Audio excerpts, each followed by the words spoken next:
మేడ్చల్ జిల్లా కుకట్పల్లిలో విషాదం చోటు చేసుకుంది. చదువుపై శ్రద్ధ వహించాలని తల్లిదండ్రులు మందలించినందుకు ఓ విద్యార్థిని భవనంపై నుంచి దూకి ఆత్మహత్యకు పాల్పడింది.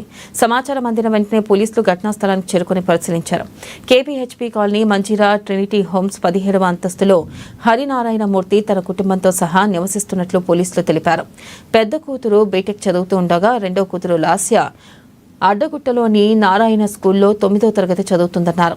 గురువారం సాయంత్రం స్కూల్లో నిర్వహించిన పేరెంట్స్ టీచర్ మీటింగ్లో లాస్యప్రియ చదువుపై ఉపాధ్యాయులు తల్లిదండ్రులకు వివరాలను తెలియజేశారు.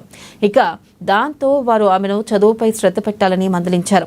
మనస్తాపానికి గురైన లాస్యప్రియ రాత్రి 9 గంటల సమయంలో 17వ అంతస్తు బాత్రూమ్ అద్దాలు తొలగించి అక్కడి నుంచి దూకి ఆత్మహత్యకు పాల్పడిందని పోలీసులు తెలిపారు.